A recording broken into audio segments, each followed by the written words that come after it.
one more time. Who are you, and where are the others? I already told you, you stupid son of a bitch.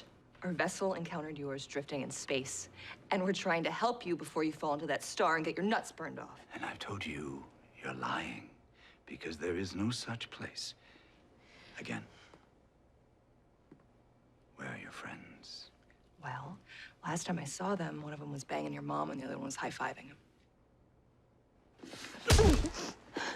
Where are your friends? Okay. I'll tell you. There's a little coffee shop on Lafayette Street in Soho called Central Perk. My friends are there. Just, please, don't hurt the monkey.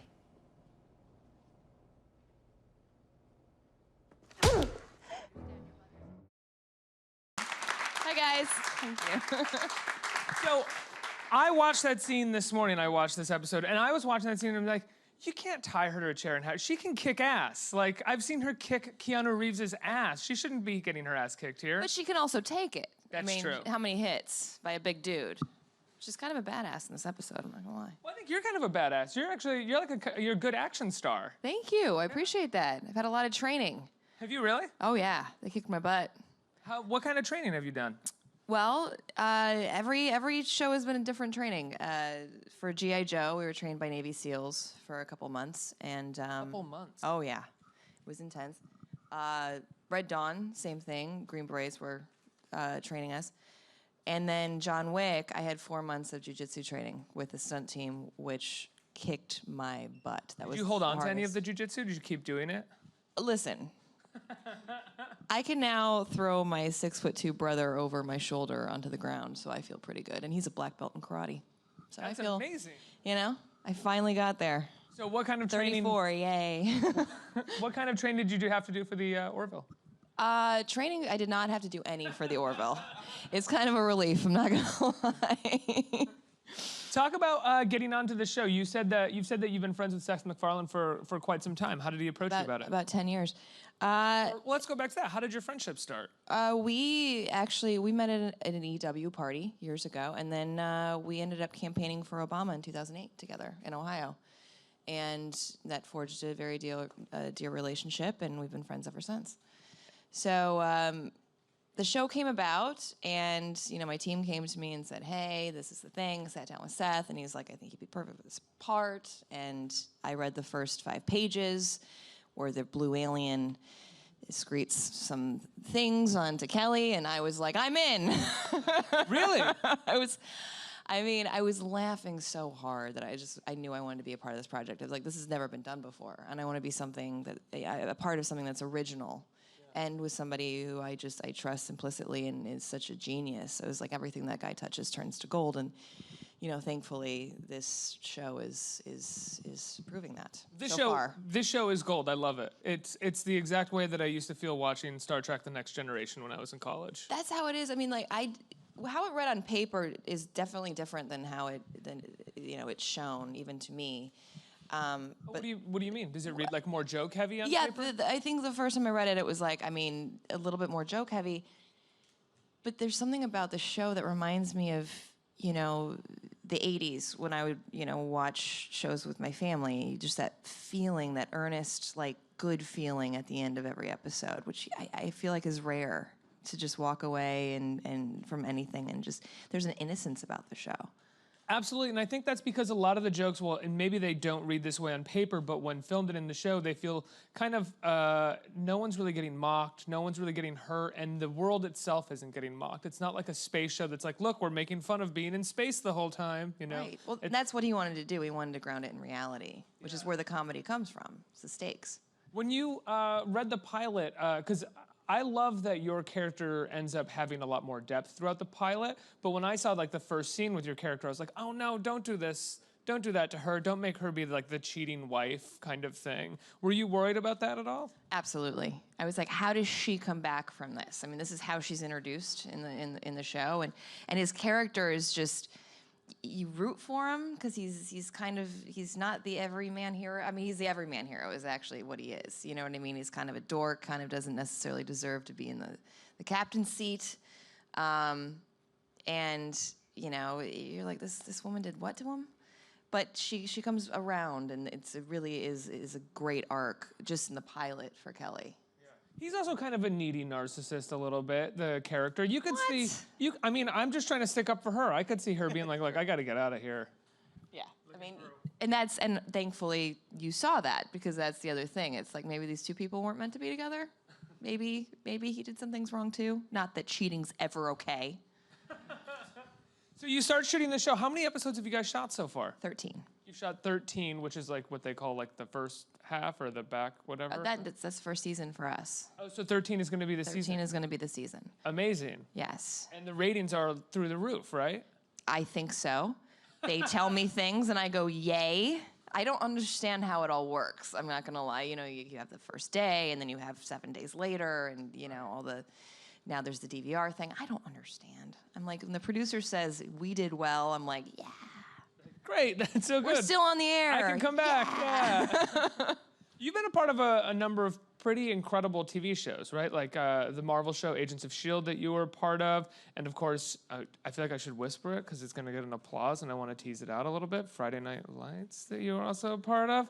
How did that not get an applause? Friday Night Lights. Thank you. Thanks, guys.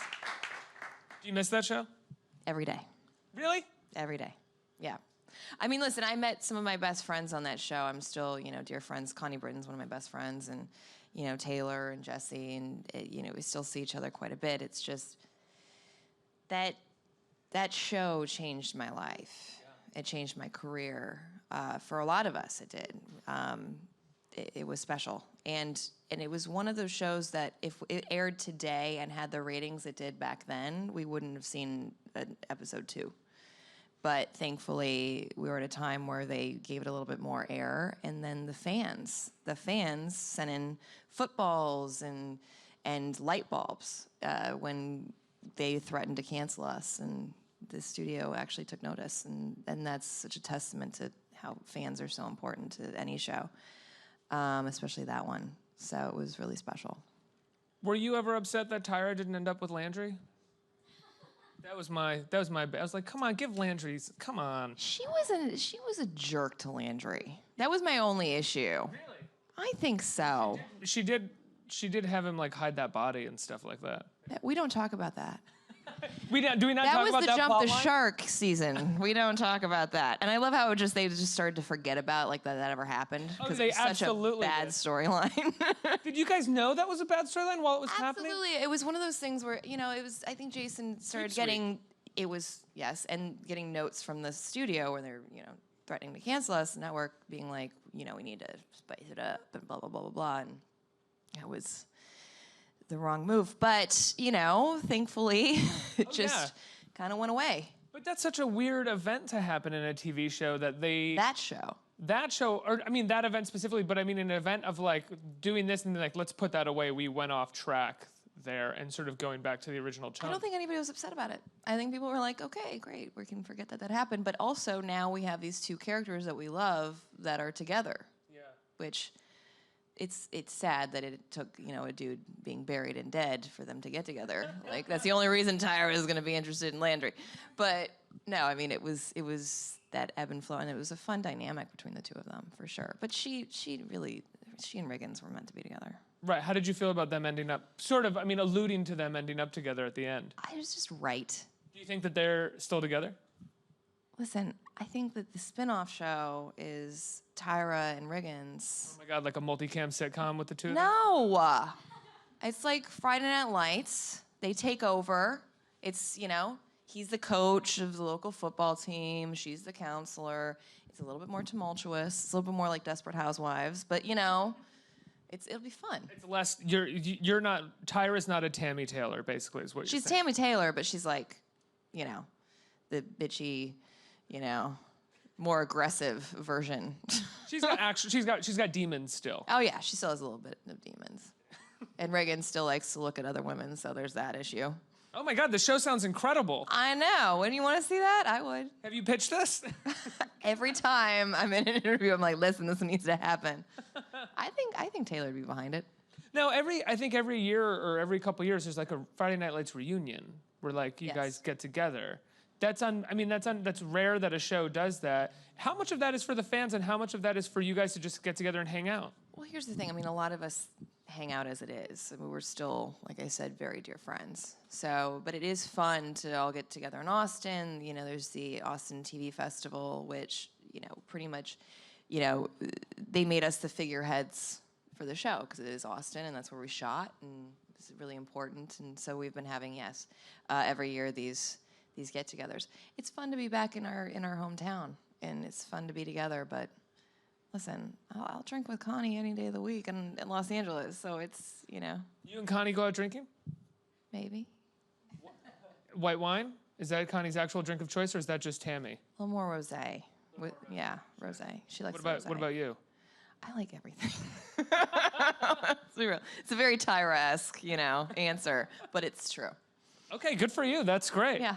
Let's talk a little more about the Orville again. I love the storylines of this show, and it does exactly what the great Star Treks did, which was have a somewhat of a social purpose per episode or per storyline without being overly pretentious about it or preachy. And, you know, we saw in this week's episode a sort of a dictatorship run by a theocracy with a sort of false god, and he's a bit of a demagogue. And we see, obviously, I think in many ways that is modeled off of a lot of what we're talking about in this country. Did you happen to notice that with the script, and did you guys talk about that? Every script has, you know, I mean, even a couple past where they're, you know, talking about the Mocklins and the transgender. I mean, should we change this baby into, you know, a girl when it's all males and all that? All of the episodes kind of surround some level of social issue that's important and relevant in today, especially right now, especially when we need it. And I actually think that Seth did a great job of not beating us over the head with whatever he's trying to. Well, he created this world where he could have allegory be used as a tool rather than having like a family sit around and talk about the specific issue that is happening, you know? Right. Or be just aggressively, you know, one-sided about it. You know, I think that that's really important, and I think that it's resonating with people, and it's refreshing to see it in this environment and to make people think, and hopefully that is what's happening, because that's kind of the point. Yeah. How are you doing these days with what's going on in the world? Well, I mean, you said that you campaigned for Obama, and we're talking about this. Yeah, and my hotel's right across from, you know, Trump Tower, which is interesting. It's a weird experience, isn't it? That just sort of that experience and the signage and all that stuff. It's off-putting is maybe too light of a word for it, but it never ceases to shock me. Yeah. And that's the problem. Every day I wake up and I'm like, oh, that happened today. Not shocking, but still, I can't believe that this is actually happening, and that it's still happening. Yeah. How have I not been beaten to submission yet? How are they still finding new ways to make me not sleep at night? Exactly. Yeah. That's why we drink. That is exactly why we drink. Your drink of choice is everything, as you said. Right. I mean, you know, tequila is really the absolute drink of choice, but I will go, you know. You go margarita? Oh, yeah. Lived in Texas, baby. Let's be real. Are you originally from Texas? No, right? No, I'm originally from Ohio. Right, that's what I thought. Kind of same thing. But yeah, no, I live in Austin and Los Angeles. I live back and forth. Oh, so after Friday Night Lights, you decided to stay? All of us did. Really? I think every single person has a place in Austin at this point. Oh, that's so cool. Yeah. What made you decide to stay in Austin? I never felt like any place was my home. Not Toledo, where I'm from, not Los Angeles. I lived in New York for a bit, not New York. I just never felt like my place. And the minute I got to Austin, I was like, this is my home. I've never felt like I was meant to be somewhere more. And every time I'm there, I'm happiest to be there. And every time I get on that plane to go to Los Angeles, I cry. Really? Every time. Oh, man. I swear. That's really nice. Yeah. I mean, it's sweet about Austin. It's sad that you cry. The people are amazing. Well, you know, it's good. It can be cathartic.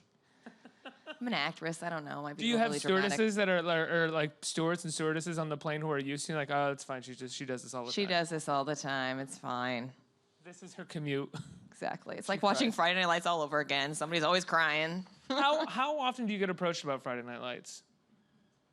Daily. Yeah. Probably. More than anything else, for sure. I mean, because it's so relevant and people are still finding it. Yeah. You know? People are still watching it for the first time on Netflix. So, you know, it's just going to be, I think, the never-ending cycle. But I'm so proud of that because I don't know that I'll ever do anything better. Really? This is for me a close second as far as an actress, how it makes me feel doing it. So. And what does that have to do with the script, the crew, the experience of just being on set with everybody? All of the things, the family, what you're creating. Yeah. You know, Friday Night Lights was very original. It was very special.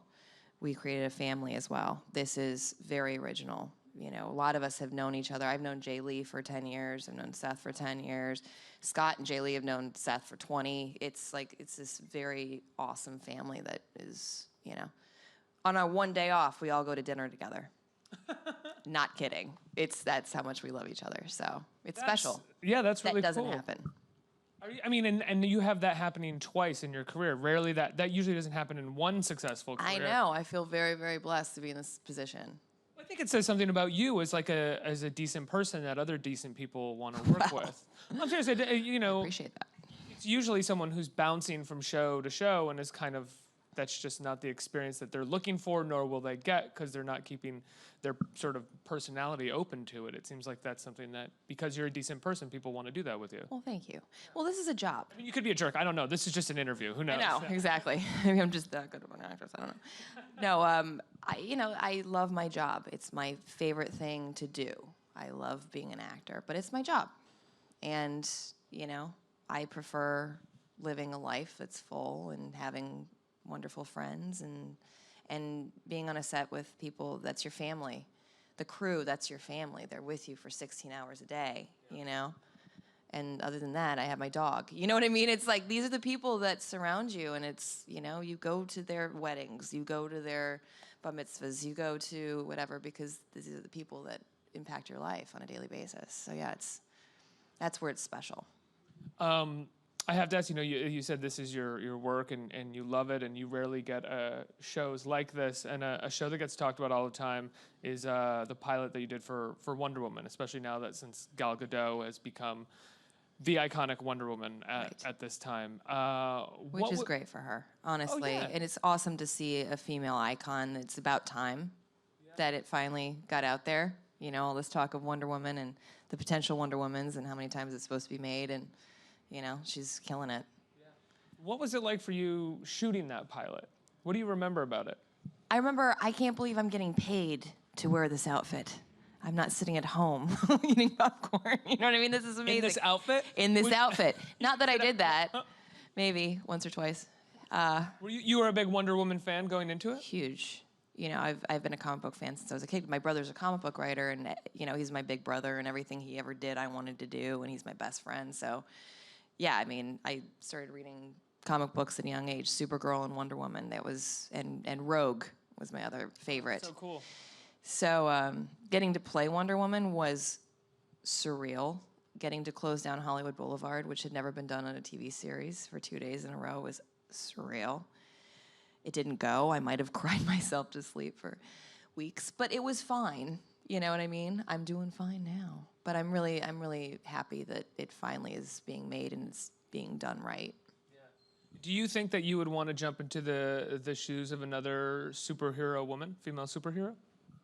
I would love to play Rogue. It's the one character I have not played that I would love to do. I mean, I had to play Mockingbird, which was awesome, you know? But, yeah, if I could be a part of the X-Men and play her, I'd be done. Life's done. It's great. I don't need to do anymore. Have you lobbied for this? I'm doing it right now. Yeah. Let's get some questions from the audience. Who has a question out here? Right here. I like that you sprinted. Thank you. Very professional. So now you did Wonder Woman and you did Agents of S.H.I.E.L.D. and you're doing Orville. Do you want to stay within like the comic book or sci-fi realm, or do you feel like maybe you'll get like maybe pigeonholed into that, or do you want to try to do other genres too? You know, I mean, at this point, I feel like the majority of my career has been the genre world. I mean, between it was Supernatural, Smallville, Legion, Wonder Woman. I love this world. I love it so much. And this is very unique because although we are set in space, it could be set anywhere because of how it's written and how we're playing it. So I don't feel in this world oddly pigeonholed. Does that make sense? Because it's like I get to do comedy and I get to do drama and I get to be, get to do action and all that stuff, but it's not. It just happens to be set in space. If I get pigeonholed in that world, I'm okay with it because I love that world. So, thank you. Speaking of genre, I love the John Wick movies. I love those movies. We briefly touched on this. What was it like beating the shit out of Keanu Reeves? It was awesome. I mean, who gets to say that? How long did you guys shoot those fight scenes? It took 2 days to shoot. That's it? Yeah. 4 months of training and 2 days of doing that, yeah. Because they were mostly shooting it in wide, right? If I remember correctly. A lot of wide, steady cam, stuff. It was a lot of throwing around, obviously. Hurt him? We hurt each other. Yeah. Dude, I herniated 3 discs in my neck and pinched a nerve during that fight scenes. Are you serious? Yeah. That's crazy. But, I mean, you're doing the things where you're rolling and you're throwing somebody and, yeah. You herniated 3 discs in your neck and pinched a nerve? Yeah. How long were you laid up because of that? Probably about 2 months. Yeah. That is crazy. I know. It sucked. I couldn't sleep. It was horrible. But then, acupuncture. When the movie came out, were you like, it was totally worth it? It was totally worth it. It's seriously. At the time, I was like, this better be worth it. Yeah, because they're first-time directors. No one really knew anything about the movie going into it. I mean, it's amazing. And they knew I could do it, and that was part of me. I mean, I had a meeting with those guys, and they wanted to get somebody who would do their own stunts, the majority. And that was partly how I got the part. And had you had any experience with doing your own stunts before that? Yeah, I mean G.I. Joe and Wonder Woman and Legion, and I'd done a lot at that point, a lot of stunts. And so, yeah, that was that comes with the territory. I mean, Keanu was also doing his own stuff. I mean, he was at the point that we shot. He was just his ankle was like probably broken. He was just walking with a limp, but he didn't stop. I mean, he's a bit of a masochist. It was amazing. True John Wick style. True John Wick style. He really found that character. So yeah, we definitely both hurt each other for sure. Another question from the audience. You've worked with a lot of really big name stars, obviously The Rock and Bruce Willis, Channing Tatum, and now Seth MacFarlane. Were any of them really intimidating? And a question related to that: will there be a third G.I. Joe? I would love for there to be a third G.I. Joe. And it was supposed to happen. So that was how many years ago? 5 years ago, whenever we shot. I would love to do another one. The most intimidating person that I've worked with would probably be Bruce Willis. However, he was great. He was great to me. We had the best time. We would just banter back and forth. But for me, he was one of my first crushes. I mean, John McClane. Like he was on my wall, and that was huge for me.